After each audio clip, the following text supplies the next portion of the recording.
أشرقت نفسي بنور من فؤادي. اللهم صل كذلك على جميع الأنبياء والمرسلين وعلى عباد الله الصالحين. ہماری معذرت کے باوجود جو ہے اس وقت کے ساتھ میں کا حکم رہا، جس کی وجہ سے میں مجبور ہوں. میری ہمت نہیں ہے کہ میں ان کی موجودگی میں، اساتذہ کی موجودگی میں کچھ کہہ سکوں گا، لیکن آپ جانتے ہیں کہ بڑا آدمی مارتا ہے اور ہونے بھی نہیں دیتا. بس سوائے مجبوری کی اور کچھ بھی.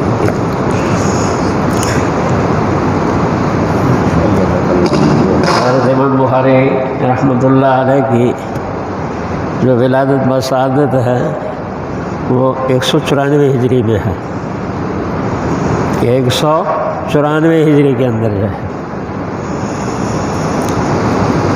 اور وفات جو ہے وہ 256 ہجری میں ہے. ولادت پیدائش جو ہے 194 ہجری کے اندر ہے. ماہ شوال کی 13 تاریخ کو جو ہے جمعے کی نماز کے بعد جو ہے 194 ہجری کے اندر 13 ماہ شوال کی 13 تاریخ کو جو ہے جمعے کی نماز کے بعد حضرت اقدس مولانا خان محمد صاحب رحمۃ اللہ علیہ سے منقول ہے کہ 3 خوبیاں جمع ہو گئی. حضرت اقدس مولانا خان محمد صاحب رحمۃ اللہ علیہ سے منقول ہے کہ اس میں 3 خوبیاں جمع ہو گئی. ایک تو اشہر شوال اشہر حج میں سے ہے، جو بھی رمضان ختم ہوتا ہے تو اشہر حج شروع ہو جاتا ہے. احرام باندھنا حج کا کیا ہے جائز ہو جاتا ہے، اگرچہ فالتو جا کر ذوالحجہ میں ادا کیے جاتے ہیں. ایک خوبی تو یہ ہے کہ پیدائش جو ہے وہ اشہر حج میں ہوئی، ایسے مہینے میں ہوئی جو حج کا مہینہ، یعنی حج کے احرام باندھنے کا مہینہ. اور دوسری خوبی جو ہے کہ 13 تاریخ کو ہوئی جو ہے، اور 13 اور 14 اور 15 ایام 20 کہلاتے ہیں. مہینے کے ایام میں سے ان ایام کو بڑی اہمیت حاصل ہے ایام 20 ہونے کی وجہ سے. تو جس مہینے میں ولادت ہو رہی ہے اس کو بھی اہمیت حاصل ہے، اور جس تاریخ میں ولادت ہو رہی ہے اس تاریخ کو بھی بڑی اہمیت کیا ہے. اور فرمایا جس دن میں پیدائش ہو رہی ہے اس دن کو بھی بڑی اہمیت حاصل ہے. جمعہ کا دن ہے جو سید الایام ہے. اسی لیے اللہ تعالیٰ نے امام بخاری کو سید المحدثین بھی بنایا. یہ جملہ آگے میں نے کہہ دیا ہے، حضرت کی بات ختم ہوئی سے سید المحدثین بھی بنا. یہی وجہ ہے کہ امام بخاری کا لقب جو ہے امیر المومنین فی الحدیث. امام بخاری رحمۃ اللہ علیہ کا لقب امیر المومنین فی الحدیث، اور کنیت جو ہے وہ ابو عبداللہ ہے، اور والد کا نام جو ہے اسماعیل ہے. ابو امیر المومنین فی الحدیث ابو عبداللہ محمد ابن اسماعیل ابن ابراہیم ابن مغیرہ ابن بردزبہ البخاری الجوفی رحمہ اللہ تعالی جو ہے، یعنی امام بخاری رحمۃ اللہ علیہ کے بلا واسطہ والد جو ہے وہ اسماعیل ہے جو ہے، اور پھر دادا جو ہے وہ ابراہیم ہے، اور پردادا جو ہے وہ مغیرہ ہے. پھر مغیرہ کے والد کیا ہے؟ بردزبہ ہے. یہ بردزبہ جو ہے ان کے متعلق کہا گیا ہے کہ یہ مجوسی تھے جو ہے، آتش پرست تھے جو ہے، اور کفر ہی پر ان کا کیا ہے خاتمہ. اور ان کے جو بیٹے جو ہے مغیرہ ہے جو ہے وہ جو ہے یمان جوفی جو بخارا کا حاکم اور والی تھا جو ہے، اس کے ہاتھ پر جو ہے مشرف بعیس. اور اس زمانے کا دستور یہ تھا کہ جو جس کے ہاتھ پر جو ہے مشرف اسلام ہوتا اس کے ساتھ ایک ربط اور تعلق کیا ہے کہاں قائم ہو جاتا ہے، جس کو ولائے موالات اسلام کیا ہے کہا جاتا ہے. تو اسی وجہ سے اس ولائے موالات کی وجہ سے جو ہے امام بخاری کو بھی جوفی کہا جاتا ہے. ورنہ نسب کے اعتبار سے، خاندان کے اعتبار سے امام بخاری جوفی نہیں ہے، چونکہ ان کے پردادا جو ہے وہ مغیرہ جو ہے انہوں نے امام جوفی کے ہاتھ پر جو ہے جوف بن سعد قبیلہ ہے جو ہے اس کے ہاتھ پر مشرف اسلام ہوئے تھے جو ہے، اور اس زمانے کے دستور کے مطابق جو ہے جو جس کے ہاتھ پر مشرف اسلام ہو جاتا اس کے ساتھ ایک خاص ربط اور تعلق قائم ہو جاتا جو ہے، جس کو موالات اسلام کہا جاتا ہے۔ اس بنیاد پر امام بخاری کو بھی جوفی کہا جاتا ہے، ورنہ نسب اور خاندان کے اعتبار سے امام بخاری جوفی نہیں۔ اور امام بخاری رحمۃ اللہ علیہ کے پردادا جو ہے ابراہیم جو ہے، حافظ ابن حجر عسقلانی رحمۃ اللہ علیہ ارشاد فرماتے ہیں کہ مورخین نے ان کے حالات بھی ذکر نہیں کیے، ان کے حالات کو ذکر کرنے سے بھی مورخین خاموش ہیں۔ البتہ امام بخاری رحمۃ اللہ علیہ کے جو والد ہیں اسماعیل جو ہے وہ اونچے درجے کے محدثین میں سے ہے۔ اسماعیل جو ہے یہ اونچے درجے کے محدثین میں سے ہے۔ چنانچہ امام مالک رحمۃ اللہ علیہ اور حماد بن زید سے شرف تلمذ بھی کیا ہے امام مالک رحمۃ اللہ علیہ جو ہے حماد بن زید سے شرف تلمذ بھی حاصل ہے، اور کثیر تعداد محدثین نے جو ہے اسماعیل سے کیا ہے روایات بھی لی ہے۔ الغرض میں کیا کہوں، بیٹا بھی محدث، باپ بھی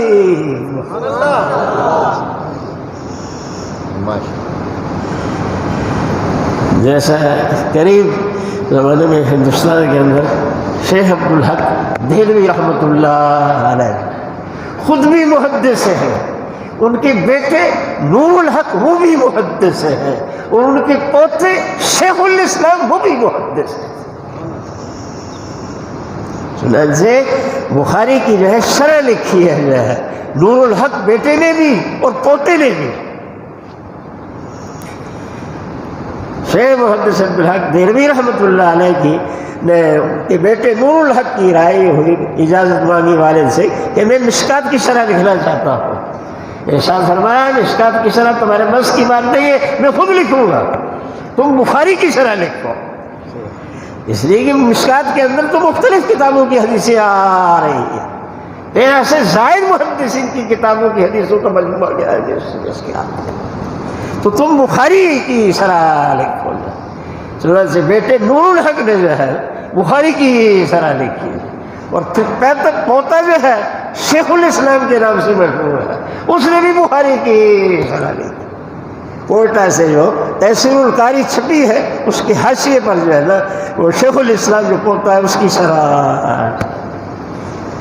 حضرت کاظمی رحمۃ اللہ علیہ اکثر جو ہے حوالے دیا کرتے تھے شیخ الاسلام کی یہ رائے، یعنی باپ بھی جو ہے شیخ محدث عبدالحق دہلوی رحمۃ اللہ علیہ جو دادا ہے وہ بھی محدث ہے، جو بیٹا ہے وہ بھی محدث ہے، جو پوتا ہے وہ بھی محدث، ایسا دور۔ تو امام بخاری رحمۃ اللہ علیہ اور خود امام بخاری رحمۃ اللہ علیہ کو حق تعالی شانہ نے بچپن ہی سے علم حدیث کے حفظ کا شوق اور ذوق عطا فرما دیا۔ جب اللہ نے کسی سے کام لینا ہوتا ہے تو بچپن ہی کے اندر اس کے اندر استعداد و صلاحیت ایسی پیدا کر دی جاتی ہے کہ جس سے وہ کام لیا جا سکتا۔ چنانچہ امام بخاری رحمۃ اللہ علیہ کے ایک شاگرد مشہور ہے، تفصیل اپنے مقام میں آئے گی مقدمۃ الکتاب کے اندر جو ہے کہ امام بخاری رحمۃ اللہ علیہ کے شاگرد ابو جعفر وراق نے سوال کیا ہے امام بخاری سے کہ اے استاد آپ اس مرتبے پر کیسے پہنچ گئے جو ہے؟ تو ارشاد فرمایا الہمت حفظ الحدیث، کہ بچپن ہی کے اندر میرے دل کے اندر جو ہے اللہ نے حفظ حدیث کا اہتمام اور شوق کا ڈال دیا۔ تو دعا فرمائے کہ اللہ ہمارے دلوں کے اندر بھی جو ہے حدیث سے محبت کیا ہے پیدا فرما، شوق جو ہے پیدا فرما دے۔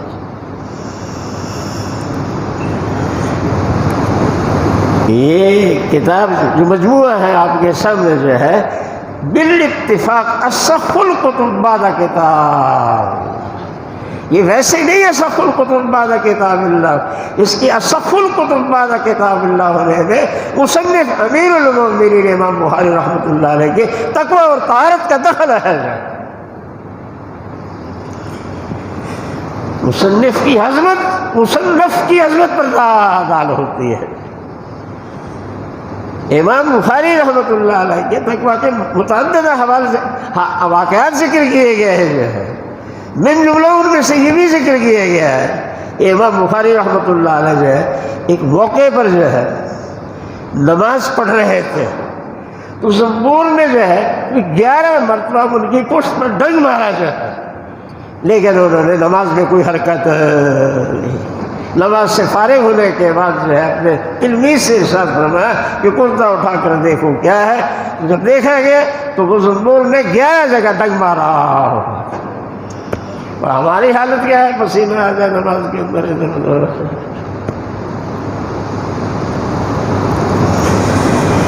اور اس قسم کا واقعہ امام مالک رحمۃ اللہ علیہ کا بھی منقول ہے۔ امام مالک رحمۃ اللہ علیہ حدیث کا درس دے رہے تھے، اور بچھو نے جو ہے کمر میں گھس کر کے کاٹنا شروع کیا۔ تو امام بخاری رحمۃ اللہ علیہ جب بچھو کاٹنا بار بار رنگ متغیر ہوتا، لیکن اس کو تحمل اور برداشت کرتے حدیث کا درس جاری رہا۔ جب حدیث کے درس سے فارغ ہوئے تو شاگرد سے کہا کہ کرتا اٹھا کر دیکھو، تو بچھو نے 17 جگہ ڈنگ مارا ہوا تھا، ایک جگہ نہیں بلکہ 17 جگہ پر ڈنگ مارا ہوا تھا۔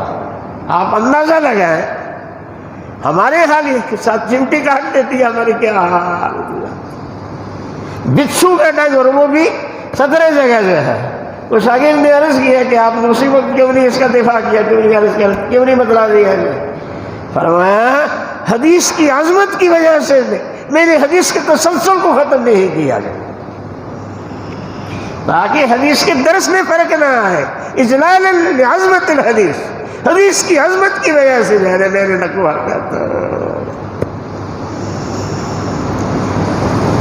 ایھا العلماء والفضلاء، یہ حدیثیں دوسروں کو سنانے کی نہیں، خود اس پر عمل کرنے کی بھی ضرورت ہے۔ ہم جب سبق میں بیٹھتے ہیں پڑھنے پڑھانے کے لیے تو ہماری توجہ بھی جو ہے نا کتاب کی طرف ہونی چاہیے، جو ہے استاذ کی طرف ہونی چاہیے۔ جیسے مولانا صاحب دامت برکاتہ نے عرض کیا اور اساتذہ نے عرض کیا، تو صرف دوسرے کو سنانا مقصد نہیں، خود بھی اس پر کیا ہے عمل ہونا۔ امام مالک رحمۃ اللہ علیہ نے جو ہے 17 جگہ جو ہے بچھو کا ڈنگ برداشت کیا ہے، لیکن حدیث کا تسلسل نہیں ٹوٹنے دیا ہے۔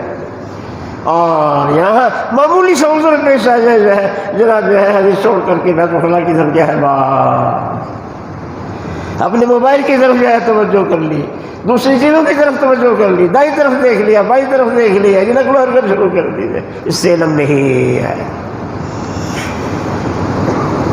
چنانچہ امام بخاری رحمۃ اللہ علیہ اور امام مالک رحمۃ اللہ علیہ کے درمیان کہتے ہیں اعلیٰ درجے کی مشابہت کیا ہے پائی جاتی ہے۔ امام مالک امام ہارون رشید رحمۃ اللہ علیہ جو ہے امام مالک رحمۃ اللہ علیہ کے بڑے معتقد تھے۔ تو ایک مرتبہ ہارون رشید جو ہے اپنے دونوں بیٹوں امین اور مامون کو لے کر جو ہے حاضر ہوا اور عرض کیا کہ آپ جو ہے ان کو حدیثیں ہمیں سنا دیں۔ جو ہے امام مالک رحمۃ اللہ علیہ کا طریقہ یہ تھا کہ وہ حدیث خود سناتے نہیں تھے، البتہ شاگرد سناتا وہ سن لیتے، اللہ بعض خصوصیات بھی تھی۔ چنانچہ امام محمد رحمۃ اللہ علیہ کی یہ خصوصیت ہے کہ امام مالک رحمۃ اللہ علیہ نے 500 حدیثیں امام محمد کو پڑھ کر سنائی۔ یہ صرف خصوصیت امام محمد کی ہے، ورنہ عام طریقہ یہ تھا کہ شاگرد پڑھ کر سناتا اور امام مالک رحمۃ اللہ علیہ سن لیتے، جہاں اصلاح کی ضرورت ہوتی وہاں اصلاح فرما دیتے۔ تو ارشاد فرمایا جو ہے میں نہیں سناؤں گا، تم کیا کر دو سنا۔ چنانچہ ہارون رشید اس بات پر آمادہ ہو گیا کہ میرے بیٹے جو ہے آپ کو کیا ہے سنا دیں گے، لیکن اتنی بات ہو کہ جب میرے بیٹے آپ کو سنائیں تو اس مجلس میں کوئی دوسرا شریک نہ ہو۔ امام مالک رحمۃ اللہ علیہ ارشاد فرمایا ایسا بھی نہیں ہو سکتا۔ جس مجلس علمی سے جو ہے عام لوگوں کو روک دیا جائے، خواص کو بھی کوئی فائدہ نہیں پہنچتا۔ بالکل ایسے ہی امام بخاری رحمۃ اللہ علیہ کے ساتھ بھی ایسا واقعہ پیش آیا ہے۔ بخارا کے اندر خالد ابن محمد زحلی جو ہے یہ امیر بخارا ہے، اس لیے امام بخاری رحمۃ اللہ علیہ کا جب ہلکا درس جو ہے قائم ہوا بخارا کے اندر جو ہے شہرت ہوئی جو ہے، تو اس نے درخواست کی جو ہے کہ آپ میرے بیٹوں کو شاہی محل میں آ کر حدیث پڑھائیں، میرے بیٹوں کو شاہی محل میں آ کر حدیثیں پڑھائیں۔ امام بخاری رحمۃ اللہ علیہ نے انکار فرما دیا کہ ایسا نہیں ہو سکتا، علم چل کر کسی کے پاس نہیں جاتا، علم کے پاس چل کر کے آنا پڑتا۔ خالد ابن محمد زحلی نے کہا اچھا ایسا کر لے، میرے بیٹے آپ کے حلقہ درس میں آپ کے پاس حاضر ہوں گے، لیکن ایسا کر لیجئے کہ میرے بیٹے شہزادے جو ہے نا درس میں حاضر ہو تو کوئی دوسرا شریک۔ امام بخاری رحمۃ اللہ علیہ نے ساتھ فرمایا ایسا بھی نہیں ہو سکتا۔ تو امام مالک اور امام بخاری رحمۃ اللہ علیہ کے درمیان اعلیٰ درجے کی مشابہت کیا ہے پائی جاتی ہے، کمال تقویٰ کی۔ اور ایسے ہی کمال تقویٰ پر یہ واقعہ بھی ذکر کیا گیا ہے کہ ایک موقع پر امام بخاری رحمۃ اللہ علیہ کے پاس کافی مال جمع ہو گیا، تو امام بخاری رحمۃ اللہ علیہ اس کو فروخت کرنا چاہتے تھے۔ ایک تاجر جو ہے امام بخاری کے پاس آیا اور 5000 کے نفع کے ساتھ اس کو خریدنا چاہا۔ اس زمانے میں 5000 درہم بڑی چیز تھی، 5000 درہم نفع کے ساتھ جو ہے، اصل مالیت سے نفع کے ساتھ۔ تو امام بخاری رحمۃ اللہ علیہ نے ارشاد فرمایا کہ تم کل آنا، کل تمہیں جواب دیں۔ تم فکر کریں گے کہ تمہیں دینا ہے یا نہیں دینا، تو کل آنا، کل جو ہے تمہیں جواب دیں گے۔ اس تاجر کے چلے جانے کے بعد امام بخاری رحمۃ اللہ علیہ کا ارادہ یہ ہو گیا اسی کو دے۔ یہ ارادہ ہو جانے کے بعد جو ہے ایک اور تاجر آیا، اس نے 10,000 کا نفع بتا، دگنے نفع بتا، 5,000 کی بجائے 10,000 کا نفع بتایا۔ امام بخاری رحمۃ اللہ علیہ نے ارشاد فرمایا تمہیں نہیں ہے، اسی پہلے تاجر کو۔ لیکن آپ جانتے ہیں کہ فقہی اعتبار سے جو ہے ایسا کرنا کوئی ممنوع نہیں تھا۔ امام بخاری نے یہ تو نہیں اس کے ساتھ کوئی وعدہ تو نہیں کیا تھا، یہ کہا تھا کہ کل سوچ کر کیا ہے جواب دے۔ ایسا کرنا امام بخاری کے لیے جائز ہے کہ دوسرے تاجر کو دے دیتے، لیکن اس کے باوجود دوسرے تاجر کو نہیں دیا کہ ارادہ کر چکے تھے، نیت کر چکے تھے اس کے پہلے تاجر کو دے دی۔ تو نیت کر لینے سے بھی ایک قسم کا وجود جو ہے ایک قسم کا وجود شے کو حاصل ہو جاتا ہے، اگرچہ اس وجود پر ظاہر احکام اتنے مرتب نہیں ہوتے، لیکن اللہ کے ہاتھ اس کا علم ہے، اللہ کو تو اس کا کیا ہے علم ہے۔ تو امام بخاری رحمۃ اللہ علیہ نے یہ چاہا کہ میرا یہ جو ارادہ ہوا ہے، نیت ہوئی ہے، میں اللہ کے سامنے اس کو توڑنا نہیں چاہتا۔ تو میرے محترم دوستوں اور ساتھیوں، یہ صحیح بخاری شریف جو ہے جو اصح الکتب بعد کتاب اللہ بنی ہے جو ہے ویسے نہیں بنی، اور اس کی پوری تعلیم کا افتتاح اور اختتام کا مدار مبنا علیہ اس کو بنایا گیا ہے۔ اس کی ایک اہم وجہ جو ہے نا، اس مقبولیت کی اہم وجہ امام بخاری رحمۃ اللہ علیہ کا تقویٰ اور اخلاص۔ تو دعا فرمائے کہ اللہ ہمارے اندر بھی تقویٰ اور اخلاص اور شوق کیا کر دیتا ہے، پیدا کر دیتا ہے۔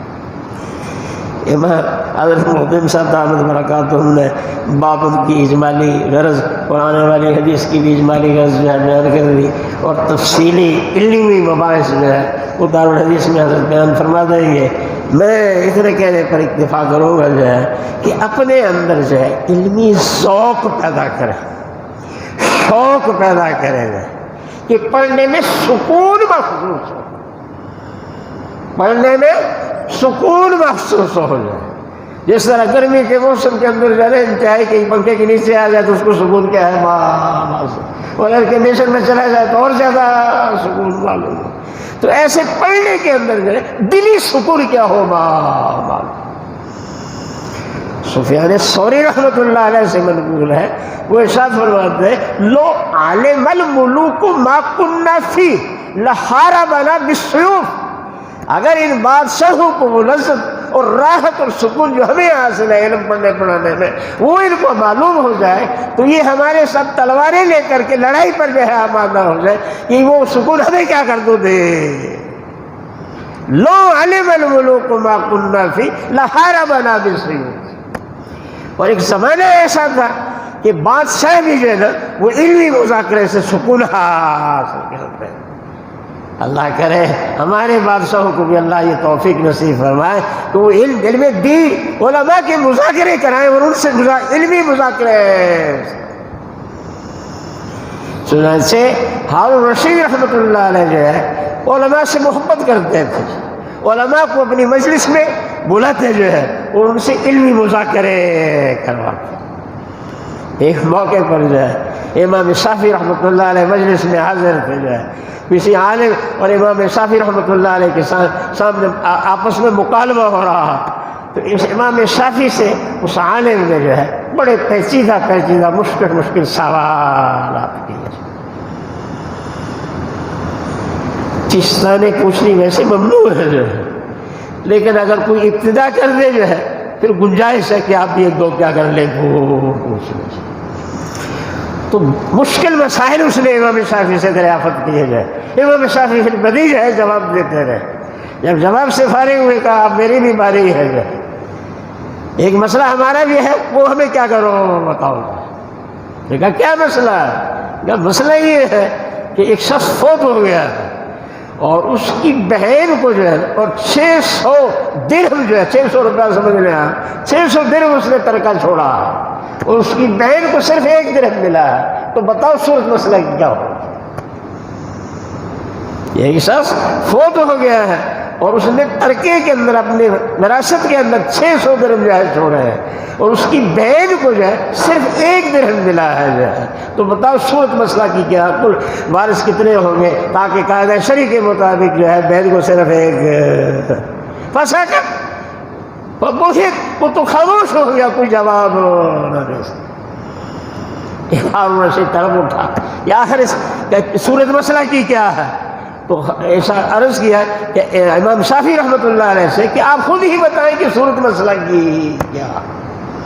چنانچہ امام شافعی رحمۃ اللہ علیہ نے ارشاد فرمایا کہ صورت مسئلے کی یہ ہے ایک شخص فوت ہو گیا ہے اور اس نے اپنے وارثوں کے اندر 2 بیٹیاں چھوڑی ہیں اور ایک والدہ چھوڑی ہے، بیوی چھوڑی ہے، 12 بھائی چھوڑے ہیں اور ایک بہن چھوڑی. اب سلسان جو ہے 2 ثلث جو ہے نا وہ تو بیٹیوں کو مل گئے. 600 میں سے 400 جو ہے نا وہ تو 2 بیٹیوں کو مل گئے. اب رہ گیا 200 جو ہے ان میں سے ماں کو چھٹا حصہ مل گیا. 100 چلا گیا، جیسے 600 کا چھٹا حصہ 100 روپے جو ہے وہ جو ہے چلا گیا ماں کے پاس جو ہے. اب رہ گیا جو ہے صرف 100. تو چونکہ 12 بھائی ہے جو ہے اور ایک بہن ہے للذکر اور جو ہے بیوی بھی ہے تو اور بیوی کو جو ہے 8واں حصہ ملے گا اور 600 میں سے 8واں حصہ 75 روپے ہے. بیوی کو سمن 8واں حصہ جو ہے اور 600 کا سمن 8واں حصہ 75 روپے ہے جو ہے. 75 روپے تو اس کو مل گئے. اب رہ گئے 25 روپے اور 12 بھائی ہے اور ایک بہن ہے. اور شریعت کا قاعدہ ہے للذکر مثل حظ الانثیین جو ہے 12 بھائیوں میں سے ہر ایک کو 2 رپے ملے. 24 تو ختم ہو گئے، پیچھے 1 روپیہ بچا اور وہ کس کو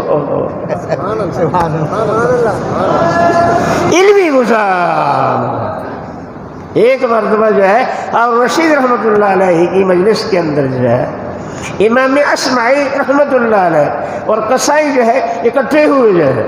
تو امام اصمعی رحمۃ اللہ علیہ نے پوچھا جو ہے قصائی سے پوچھا کہ یہ جو حدیث ابن عباس میں آیا ہے کہ ان النبی صلی اللہ علیہ وسلم تزوج میمونۃ وهو محرم، اس میں محرم کا معنی کیا ہے؟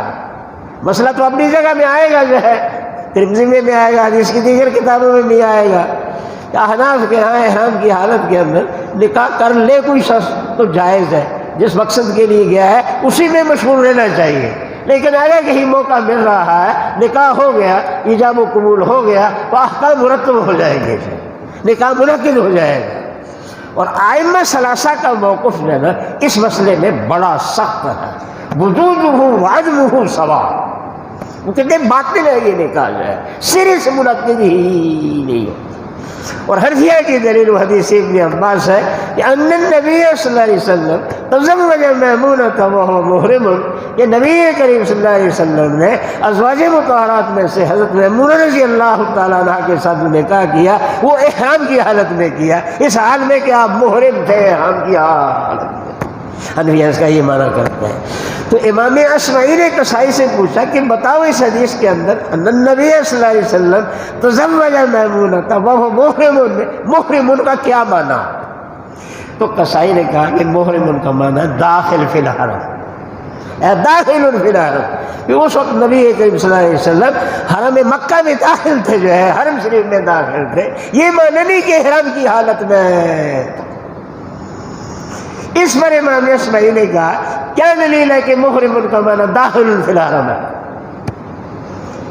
محرم کا معنی تو احرام کی حالت میں جو ہے، اور قصائی نے کہا یہ معنی نہیں ہے، معنی یہ داخل فی الحرم جو ہے. تو امام اشعری نے پوچھا دلیل اس پر کیا ہے؟ اس پر جو ہے قصائی نے کہا کہ شاعر کا ایک شعر ہے، قتلوا عثمان بن عفان الخلیفۃ محرما، باغیوں نے عثمان ابن عفان خلیفۃ المسلمین رضی اللہ تعالیٰ عنہ کو شہید کیا، درا حالے کہ وہ محرم تھے. تو ظاہر ہے کہ عثمان غنی رضی اللہ تعالیٰ عنہ جو شہید ہوئے ہیں وہ مدینہ منورہ کے اندر اپنے گھر میں محبوس ہونے کی حالت میں شہید ہوئے ہیں، جو ہے وہ کوئی احرام کی حالت میں نہیں تھے. ہاں حرم مدینہ میں تھے، اگرچہ حرم مکہ کے احکام اور ہیں اور حرم مدینہ کے احکام اور ہیں، لیکن نفس حرم ہونے پر تو سب کا اتفاق ہے. یہ مدینہ منورہ کے اندر بھی کچھ علاقہ طول و عرض کے اعتبار سے حرم ہے، جو ہے وہ اس وقت حرم میں تھے. تو یہاں متعین ہے قتلوا عثمان بن عفان الخلیفۃ محرمہ کے اندر کہ عثمان غنی اس وقت داخل فی الحرم تھے. تو بالکل ایسے ہی حنفیہ کی جو دلیل پیش کر رہے ہیں اس کے اندر بھی یہ معنی نہیں ہے حنفیہ والا کہ وہ احرام کی حالت میں تھے، بلکہ یہ معنی ہے کہ نبی کریم صلی اللہ علیہ وسلم حرم مکہ میں کیسے دادا. امام اشعری رحمۃ اللہ علیہ نے ارشاد فرمایا بات اس پر ختم نہیں ہو جاتی، ایک اور شعر بھی ہے، اور وہ شعر یہ ہے قتلوا کسریٰ بلیل محرمہ، قتلوا کسریٰ بلیل محرمہ، لوگوں نے کسریٰ کو قتل کیا رات کے وقت، جو ہے درا حالے کہ کسریٰ محرم تھا. دیکھا کیا معنی ہے کہ کسریٰ حرم میں داخل تھا؟ وہ تو عجم میں پڑا ہے، جو ہے نہ حرم مکہ میں نہ حرم مدینہ میں. تو یہاں یہ معنی نہیں ہو سکتا کہ جو ہے کسریٰ حرم میں کیا تھا داخل. لیکن یاد رکھیں یہاں وہ احناف والا معنی بھی نہیں ہو سکتا کہ کسریٰ احرام کی حالت میں. آپ کہتے ہیں نا محرم کا معنی احرام والی حالت، احرام کی حالت میں ہونا ہے. تو نہ احراف والا معنی ہو سکتا ہے اور نہ ہی وہ قصائی والا معنی یہاں. ہارون رشید رحمۃ اللہ علیہ طلب اٹھے یار بھائی پھر یہاں معنی کیا ہوگا محرمہ؟ قتلوا کسریٰ بلیل محرمہ، قتلوا کسریٰ بلیل محرمہ میں یہاں پھر محرمہ کا کیا معنی؟ نہ حنفیہ والا معنی بن سکتا ہے نہ شرافی والا معنی بن سکتا ہے. تو آخر یہاں معنی کیا ہو؟ تو امام اشعری رحمۃ اللہ علیہ نے پھر خود بتایا کہ یہاں محرم کا معنی بے قصور جو ہے. شاعر جو ہے اپنے زبان اپنے گمان کے مطابق یہ کہہ رہا ہے کہ لوگوں نے کسریٰ کو قتل کیا رات کے وقت درا حالے کہ کسریٰ کا کوئی قصور نہیں. اور یہی معنی وہ قتلوا عثمان بن عفان الخلیفۃ محرمہ میں بھی ہے کہ باغیوں نے عثمان بن عفان خلیفۃ المسلمین کو شہید کیا درا حالے کہ عثمان غنی بے قصور تھے، ان کا کوئی قصور. تو علمی ذوق کیا کرے پیدا کرے، علمی ذوق جو ہے پیدا کرے. یعنی دارالحدیث میں ہو یا جو ہے اپنے کمرے میں ہو تو علمی مذاکرہ. تحدیث میں نعمت کے طور پر میں عرض کر رہا ہوں، یہ دارالحدیث کے ساتھ جو کمرہ سامنے والا جو کمرہ ہے یہ ہماری درسگاہ ہوتی تھی، اور پچھلا کمرہ جو ہے ہماری وہ جو ہے رہائش گاہ ہوتی تھی. وہاں سے مسجد میں یہاں تک آنے کا پرانی جو مسجد تھی نا، ساتھ بہت سے ساتھ کے سامنے نقشہ ہے کوئی زیادہ فاصلہ لیکن ساتھ آنے کے لیے کوئی ساتھی تیار نہیں ہوتا تھا، اس نے اپنے مسئلہ کہنا ہے، کوئی عنوان قائم کر لیا اور اپنا مسئلہ کہنا کیا کر دیا،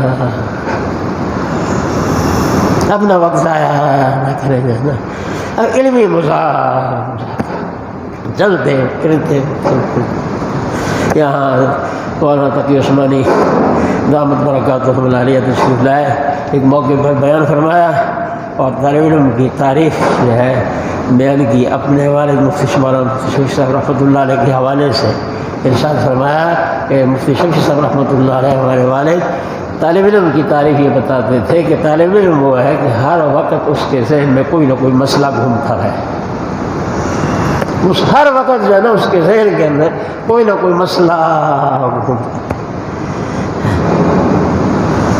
اب میں یہ تو نہیں کہوں گا آپ کو کہ نماز کے دوران بھی جو ہے آپ مسائل جو ہے خیالات میں لائیں جو ہے، لیکن اگر بالفرض جو ہے غیر اختیاری طور پر کوئی مسئلہ ذہن میں آ جائے نماز کے دوران تو گھبرانے کی ضرورت بھی۔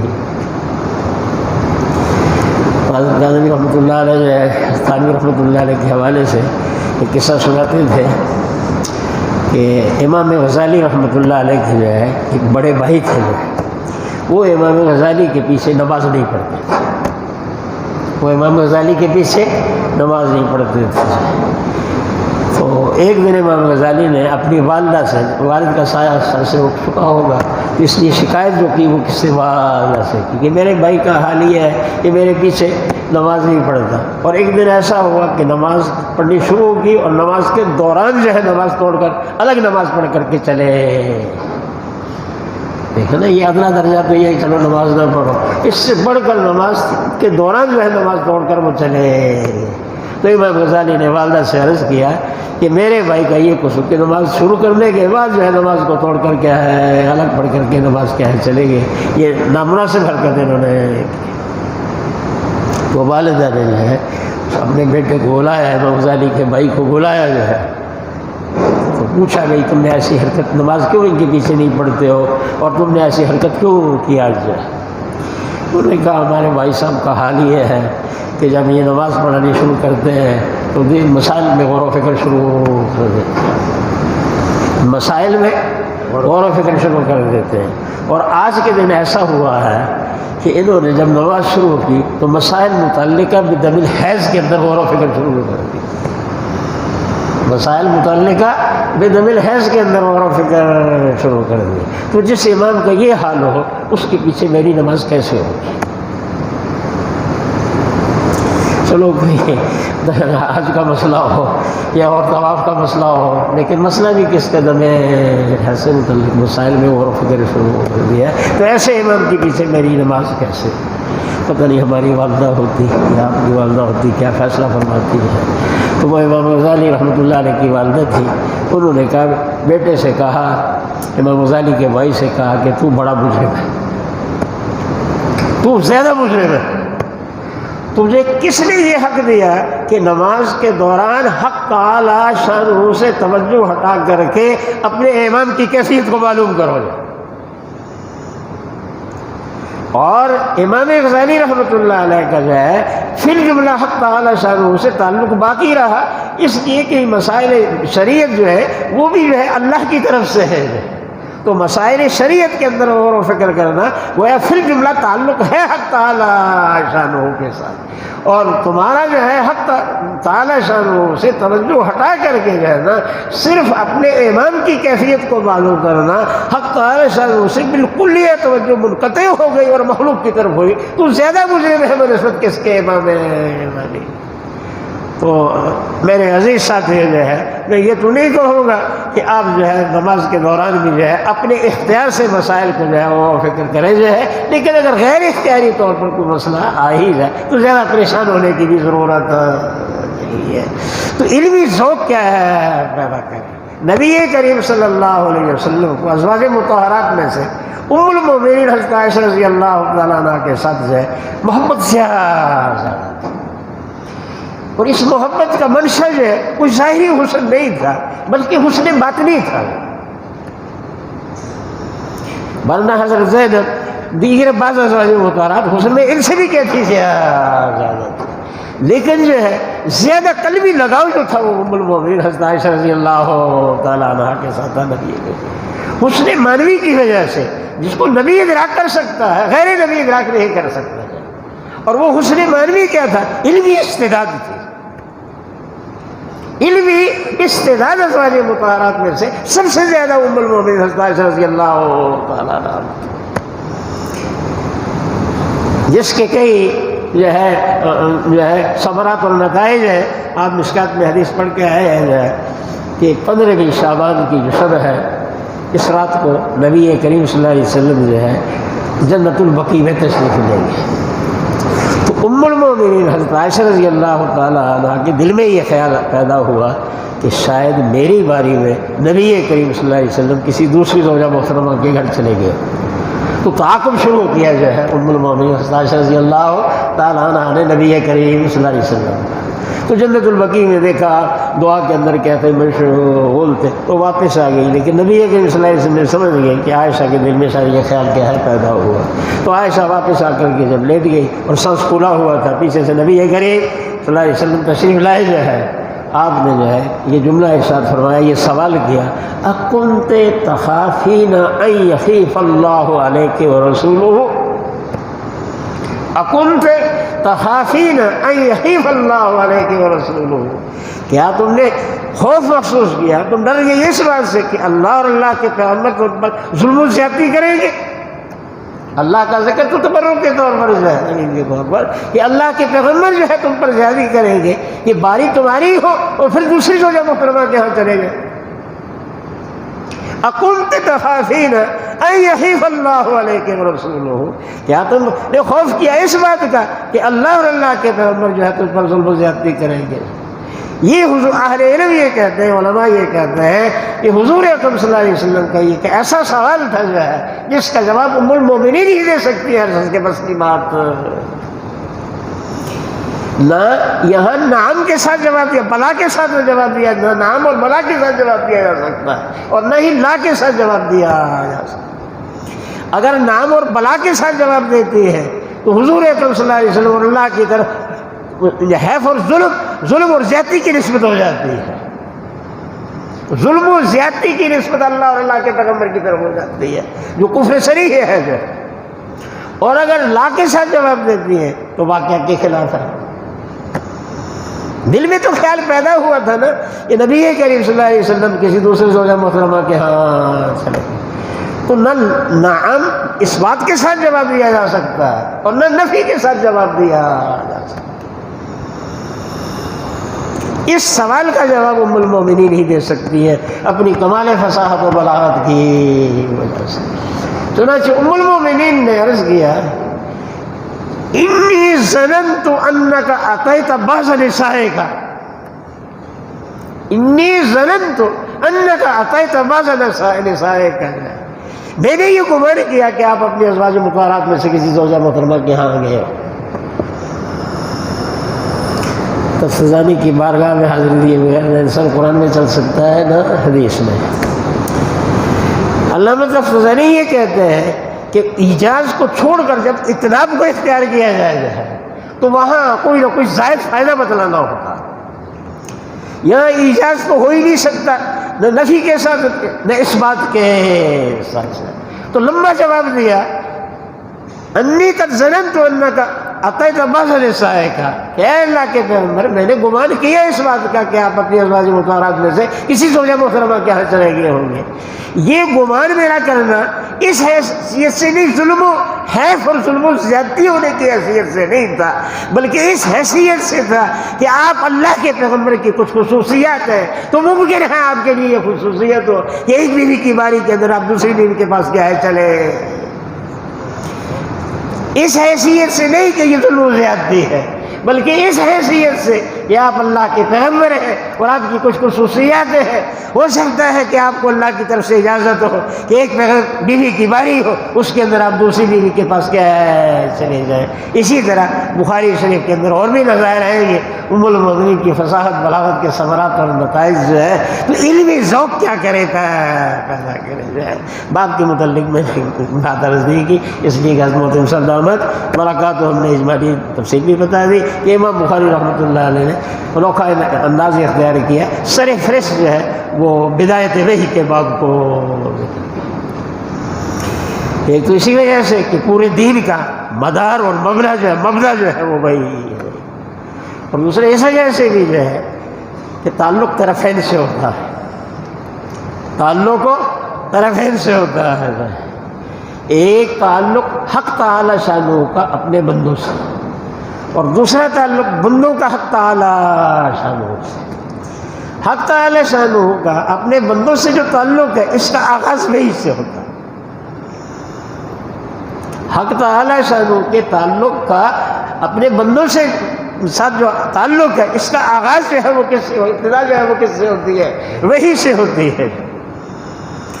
اور بندوں کے تعلق کا حق تعالی شانہ کے ساتھ جو آغاز جو ہوتا ہے، یہ آغاز جو ہوتا ہے یہ وحی کو مان لینے سے ہوتا ہے، وحی کو مان لینے سے، اولاً وحی کو مان لینے سے ہوتا ہے، اور مان لینے کے بعد جاننے سے ہوتا ہے، جان لینے کے بعد عمل کرنے سے ہوتا ہے۔ اولاً مان لینے سے، مان لینے کے بعد جاننے سے کہ بھی کیا مضمون اس کا کیا ہے، اور جان لینے کے بعد جو ہے پھر عمل۔ یہی وجہ ہے کہ امام بخاری رحمۃ اللہ علیہ نے وحی کے ذکر کے بعد ایمان کا ذکر کیا، ایمان کے ذکر کے بعد علم کا ذکر کیا، اور علم کے ذکر کے بعد اعمال کا ذکر کیا۔ فللہ در المصنف فللہ درہ، سبھی خوبیاں اللہ ہی کے لیے کی، لیکن امام بخاری رحمۃ اللہ علیہ کے لیے بھی بہت خوبی ہے اور بہت کیا ہے، کمال ہے۔ دعا فرمائے کہ حق تعالی شانہ جو ہے نا علمی ذوق جو ہے پیدا فرما دیں جو ہے۔ باقی حضرت صاحب درسگاہ دار الحدیث کا جو پوری تفصیل بتائی ہے۔